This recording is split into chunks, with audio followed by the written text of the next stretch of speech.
Bonjour à tous les passionnés de cinéma, je suis enchantée de vous retrouver sur ma chaîne CinéVibe, où je partage avec vous les dernières actualités sur les films à venir et ceux déjà sortis. Pensez à vous abonner pour ne rien manquer des nombreux contenus captivants à venir. C'est Bonjour à parti! tous, aujourd'hui, je vais aborder un sujet qui touche beaucoup d'entre nous, la douleur réelle. Dans cette vidéo, je vais partager mon expérience personnelle avec la douleur, qu'elle soit physique ou émotionnelle, et comment elle impacte notre quotidien. Je vais également explorer différentes façons de la gérer et de la surmonter. Restez avec moi pour découvrir des conseils pratiques et des témoignages qui, je l'espère, vous apporteront du réconfort et de l'inspiration. C'est parti! Paris Alpin. The Walt Disney Company France. Date de sortie, 26 février 2025. Durée, 1h30. À participe à Deauville 2024. Sarlat 2024. Site officiel. De caractère oppose. Benji et David sont deux cousins d'une famille juive américaine. Suite à la mort de leur grand-mère, ils débarquent ensemble en Pologne pour effectuer un voyage de la mémoire, prévoyant cependant de quitter le groupe l'avant-dernier jour, afin de se rendre à la maison d'enfance de leur grand-mère. Mais la cohabitation entre eux, au caractère très différent, va faire ressortir certains reproches.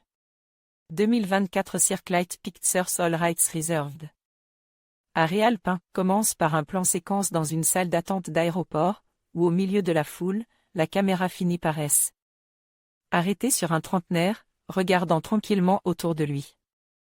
S'affiche alors le titre du film, à la gauche du visage du jeune homme, et dont on commence déjà à comprendre le double sens. Car sous cette vraie douleur, Paris Alpin, de la perte d'une grand-mère survivante des camps de concentration, il y a aussi un personnage de cousin dont l'attitude pourrait faire dire de lui qu'il est une vraie plaie, Paris Alpin, in the SS. On ne sait pas pour autant à ce moment-là duquel des deux cousins il s'agira en fait, même si cette image finale suggère qu'il s'agit de Benjamin. Car intelligemment, Jesse Eisenberg enchaîne avec David, partant de chez lui et arrivant par étapes lui aussi à l'aéroport, en laissant à chaque fois un nouveau message inquiet à son cousin. Rapidement, avant même leur retrouvaille, le spectateur s'interroge donc, et si c'était finalement David, le cousin le plus embarrassant? Composant un jeune père de famille, Jesse Eisenberg incarne avec ce qu'il faut de fébrilité, l'inquiétude permanente, la peur de gêner. L'effacement, la distance respectueuse, jusqu'à en devenir par moments assez pathétiquement drôle. Face à lui, Kieran Culkin, le troisième frère comédien, après Macaulay et Rory, donne corps à un mélange d'aisance, d'ouverture, d'égocentrisme, de clownerie et de principes arrêtés, qui détonnaient.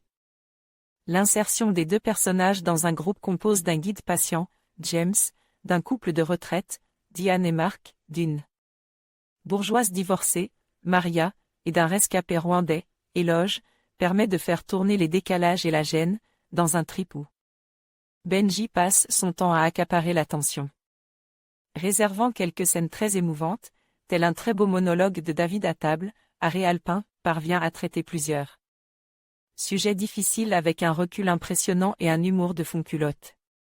Prenant le contre-pied du mélodramatique, larmoyant et appuyé, Treasure, rebaptise Voyage avec mon père, qui prend aussi la forme d'un voyage de la mémoire associant un père flegmatique et sa fille névrosée, le long-métrage s'inscrit ainsi dans une démarche réparatrice des plus sincères, les petites doses d'humour permettant de rendre ces personnages encore plus humains. Olivier Bachelard envoyait un message au rédacteur: votre note, votre pseudo, votre commentaire. En conclusion, il est essentiel de reconnaître que la douleur, qu'elle soit physique ou émotionnelle, fait partie intégrante de notre expérience humaine. En comprenant ses causes et en explorant des solutions, nous pouvons mieux gérer notre souffrance et améliorer notre qualité de vie. N'oublions pas que demander de l'aide est un signe de force, et qu'il existe des ressources pour nous accompagner sur ce chemin.